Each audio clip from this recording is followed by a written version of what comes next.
A la espera de saber si se cancela o no la cumbre entre Donald Trump y Vladimir Putin, la expectativa es que tenga lugar ese encuentro. En algún punto, no sabemos la fecha, aunque sí sabemos el lugar, Budapest. Hay muchas expectativas en torno a este posible encuentro, sobre todo después de unas expectativas extremadamente frustradas tras la cumbre en Alaska entre ambos mandatarios el pasado mes de agosto. Ahora hay muchas expectativas de un avance real hacia una resolución de esta guerra en medio de estas energías renovadas de Donald Trump tras su éxito, aunque podemos entrecomillarlo, cosechado en la Franja de Gaza. Vamos a analizar en qué punto nos encontramos, cuáles son las expectativas más realistas de esta cumbre y si debemos pensar que corre el riesgo de cancelarse. Nos acompaña Miguel Ángel Melián, es analista internacional y consultor de asuntos públicos. Miguel Ángel, ¿qué tal? ¿Cómo estás? Muy buenas tardes, Marta. ¿Qué tal? Un placer estar aquí con ustedes, de verdad. Muchas gracias por acompañarnos. Bueno, Miguel Ángel, en esta última hora, CBS News, citando a un funcionario de la Casa Blanca, da a entender que esta cumbre podría cancelarse incluso antes de que hubiera una fecha oficial fijada. ¿Hasta qué punto? Porque no tenemos ni la confirmación del Kremlin ni de la Casa Blanca oficialmente, y Donald Trump en estos últimos minutos ha terminado ya su comparecencia pública y no ha hecho alusión al respecto. ¿Hasta qué punto debemos dar pie a que esta posibilidad tiene una base realista? Pues sí, lo primero que tenemos que centrarnos es que previamente, como bien indica, de que se anunciara ningún tipo de fecha, ya se había anunciado un lugar en específico, por lo que indica que habían conversaciones previas entre las partes. Una vez más, podemos hacer hincapié en que se deja de lado al actor europeo, a la Unión Europea como tal, y a Ucrania, y se incide en esa política de proyectar liderazgos fuertes, como es el caso de Víctor Orbán, Putin y Trump. En segundo lugar, tenemos también las noticias de esta mañana en la que el primer acercamiento lo iba a liderar Marco Rubio con el ministro de Asuntos Exteriores ruso, con Lavrov, y también se canceló esa reunión que estaba prevista para dentro de 2 días. Y en tercer lugar, también tenemos que tener en cuenta qué focos o qué foros económicos vamos a tener en las próximas semanas, que ya anunció Donald Trump que iba a estar en Corea del Sur, un posible acercamiento a China y demás. Juegan varios elementos en juego, pero sí es cierto que vamos a tener que estar atentos a los siguientes pasos porque sin ningún tipo de duda ya existe cierto tipo de preacuerdo entre las partes para volver a reunirse, sobre todo tras el fracaso de Alaska, la reacción por parte de la Unión Europea y, digamos, ese inconveniente en el diálogo que está teniendo otra vez Zelensky con Trump de conseguir sus objetivos. Se cancele o no la cumbre, lo que está claro es que en algún punto es muy posible que se produzca un encuentro entre Donald Trump y Vladimir Putin, sobre todo por lo que decías, por esa cumbre frustrada que quedó en agua de borrajas, la de Alaska. Enseguida te pregunto por los errores que no deberían volver a repetirse en el caso de que se celebre una cumbre en Budapest, pero antes estamos viendo ya una Europa en alerta máxima y intentando dar todos los pasos posibles con toda la urgencia posible para blindar a Ucrania antes de esa cumbre. ¿Por qué? Bueno, pues porque el viernes ya vimos esa cumbre entre Zelensky y Trump en la Casa Blanca, vimos un Trump nada dispuesto a ceder a la petición de Zelensky de la entrega de Tomahawks, un Trump que tenía muy reciente, apenas unas 24 horas antes, la llamada con Vladimir Putin y que ya había cambiado determinados mensajes, y esto ha hecho que los líderes europeos se preparen por si acaso. Bloomberg cita ya una propuesta de 12 puntos que prevé el retorno de los niños deportados a Ucrania, intercambio de prisioneros, que Ucrania reciba garantías de seguridad, fondos para reparar los daños de la guerra, una vía para unirse rápidamente a la Unión Europea. Y estamos viendo también que piden más armas, más dinero, posible movilización de los fondos congelados rusos. ¿En qué medida este despliegue de Europa podría tener un impacto real como preparativo previo a esta cumbre? Curiosamente, me gustaría comenzar con la similitud que presenta o que cita Bloomberg de ese plan de 12 puntos que es muy Ujú. similar al que presentó China en 2023. De hecho, también fueron 12 puntos en el que se Sí. hablaba de respetar la soberanía, de no intervención y demás. ¿Qué pasa? Ese actor secundario China también está dentro de la órbita de este conflicto y de la negociación, por supuesto, pero ciertamente la Unión Europea tiene, digamos, más objetivos estratégicos en esta negociación.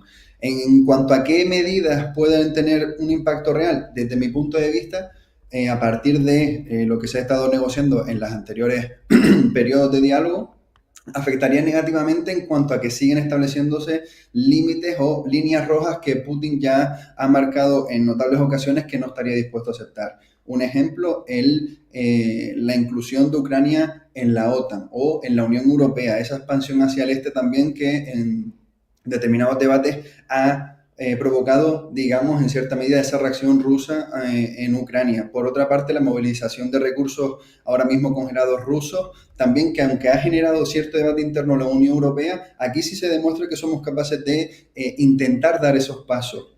Y por último, Ujú. todo ese apoyo militar constante que se está dedicando desde la Unión Europea también va en contra de lo que propone Donald Trump para la paz en Ucrania y sobre todo para sentarse a hablar con Putin. En definitiva, estamos viendo una fractura en cuanto a posiciones desde la Unión Europea y Estados Unidos para hacer frente a estas negociaciones con Putin.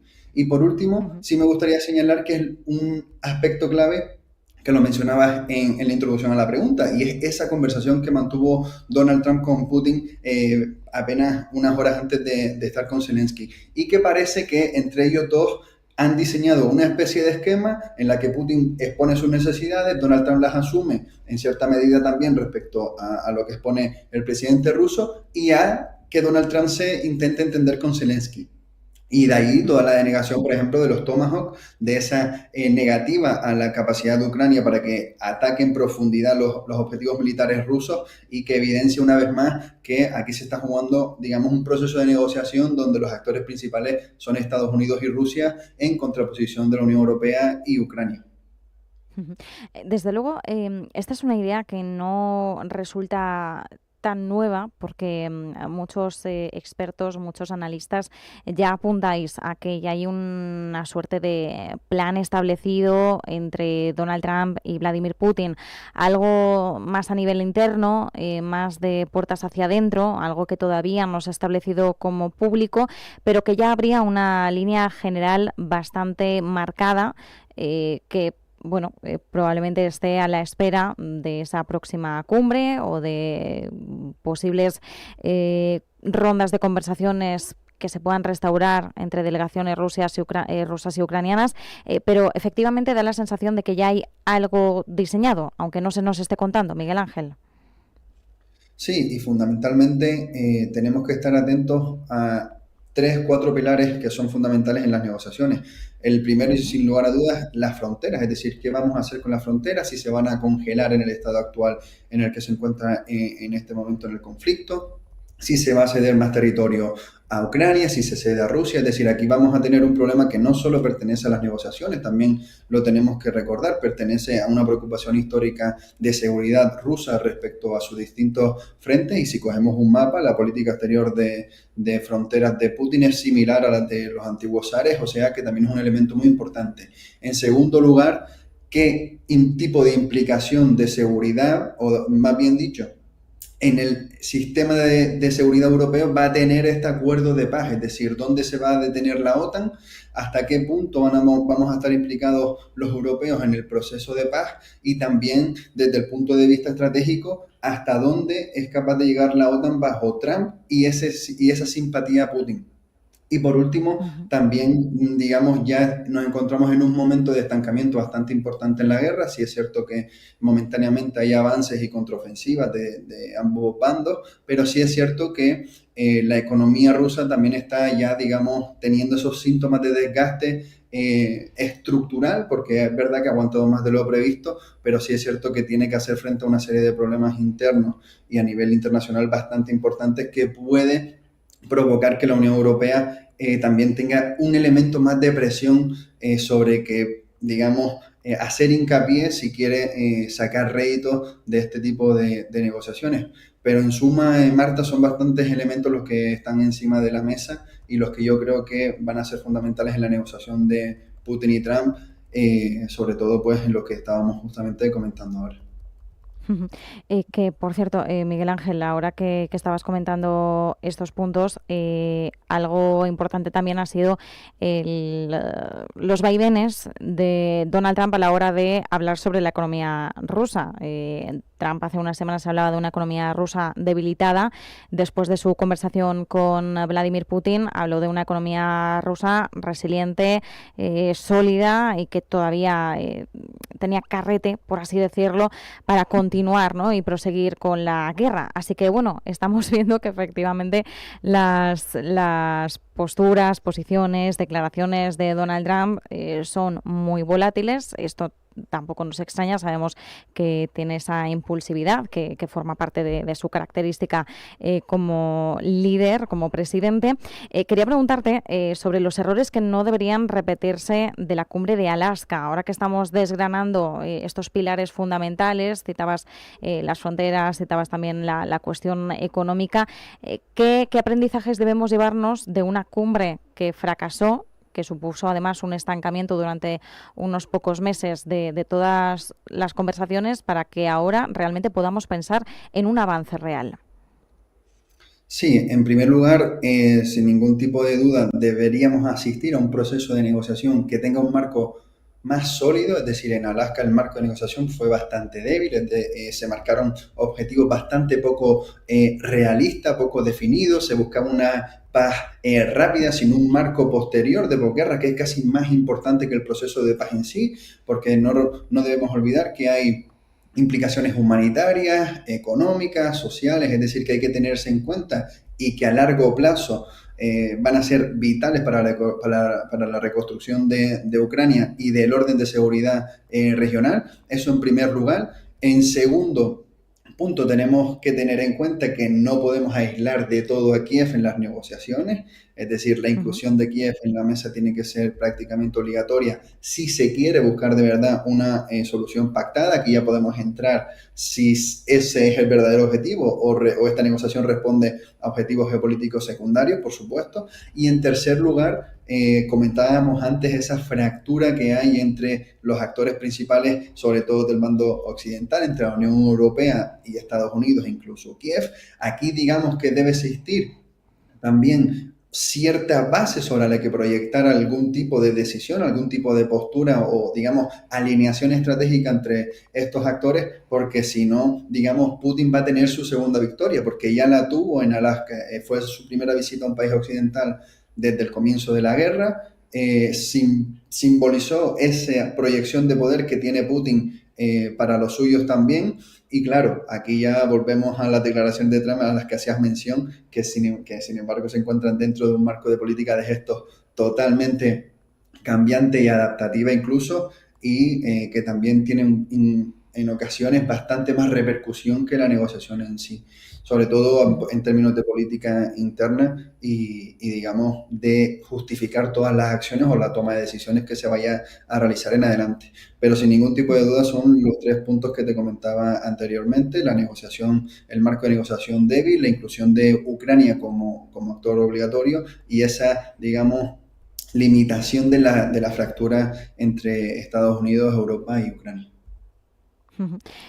Miguel Ángel, además de ello, bueno, de cara a Budapest, Polonia ya ha dicho que si Putin sobrevolara su territorio, le arrestaría. Hay una orden de arresto desde 2023 por parte de la Corte Penal Internacional. De hecho, no es casual que la cumbre se proyecte en Budapest. Víctor Orbán ha sido el único líder de la Unión Europea que ha hecho oídos sordos a la Corte Penal Internacional y que ha dicho que no arrestaría a Putin si pisara suelo húngaro.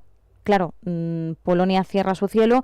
Budapest se muestra dispuesta a abrirlo si ve que realmente la cumbre puede suponer un avance real. ¿Hay algún tipo de división, algo más marcada entre países europeos respecto a las expectativas de esta cumbre o respecto a cómo se debería avanzar hacia ese proceso de paz? Sí, estamos hablando de que esta guerra y el contexto en sí genera, desde mi punto de vista, dos líneas totalmente contradictorias, aunque a veces puedan, digamos, complementarse, y la primera es el recelo, es decir, esa impotencia que siente la Unión Europea de no verse involucrado tan fuertemente en el proceso de negociación y que su voz se escuche a nivel geopolítico como desearía. Y por otro lado, que es más positivo, es esperanzador, es decir, también existe una rama importante de países europeos que apuesta porque esta guerra se solucione, que volvamos a cierta estabilidad regional en términos de seguridad y por lo tanto a nivel económico y comercial también, y sobre todo energético.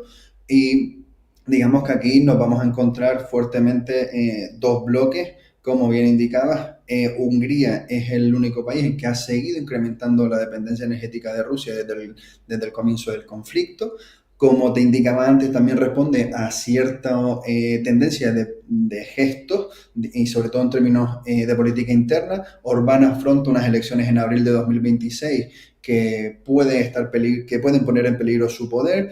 También está debatiendo a nivel interno ese debate nacional sobre si retirarse de la CPI o no. Es decir, aquí tenemos en contraste a Polonia alineándose totalmente con el derecho internacional, con la Unión Europea y con la posición de la OTAN. Es decir, vemos sin duda alguna esa fricción, como hemos estado comentando a lo largo de la intervención, que definitivamente continúa debilitando, porque no olvidemos que si somos un bloque, el bloque europeo, deberíamos actuar como tal, pero ciertamente el recelo estratégico y geopolítico de cada nación se ve, digamos, manifestado en este tipo de situaciones, y aquí verdaderamente no estamos siendo ningún tipo de bloque ni de referencia, y eso afecta también a la proyección de la Unión Europea como ente, digamos.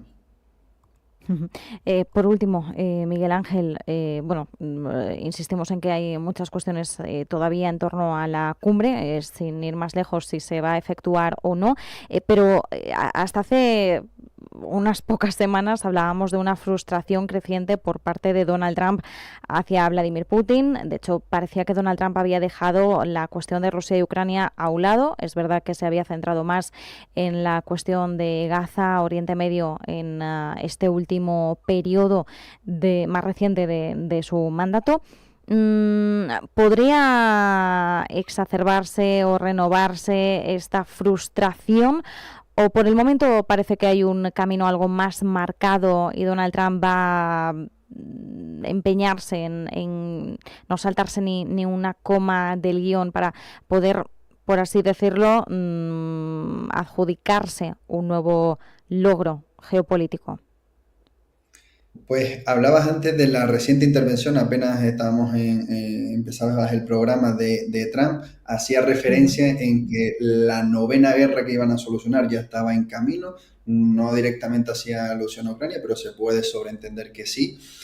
Aquí yo creo que la impulsividad de Trump y la reacción de Putin va a medirse un poquito más, porque ya ha tenido varios encuentros donde el presidente estadounidense no ha podido obtener los objetivos que él planteaba desde que asumió la presidencia, y se ha encontrado con un Putin diferente a su anterior mandato, y por lo tanto aquí tenemos una segunda fase de contrapoderes de liderazgo fuertes, y yo creo que aquí Donald Trump se va a tener que medir un poquito más esa impulsividad, ser más estratégico, que ojo, que no quiero decir con lo anterior que lo haya dejado de ser, pero sí es cierto que en ocasiones ese posicionamiento y cercanía a Putin le ha llevado a tener, digamos, malas pasadas en cuanto a cálculos estratégicos. Ya lo hemos visto en otras ocasiones en la Segunda Guerra Mundial, por ejemplo, la decepción de líderes frente a lo que iban a ser su posible aliado, ¿no? Y claro, aquí enfrentamos un segundo periodo también en el que creo que China también va a tener bastante peso. Vamos a ver cómo se relaciona próximamente Donald Trump también con Xi Jinping en términos comerciales. También se hablará de cómo va a seguir siendo el apoyo de China a Rusia, por supuesto, y de qué elementos van a estar en juego en las próximas negociaciones, si al final se incluye a Kiev o no, pero ciertamente desde mi punto de vista considero que vamos a ver un Donald Trump más moderado, sin dejar de ser agresivos en su forma de obtener sus objetivos. Pues nos quedamos con estas claves. Muchísimas gracias por el análisis, Miguel Ángel Melián, analista internacional y consultor de asuntos públicos. Un placer y un abrazo. Muchísimas gracias, Marta, un placer.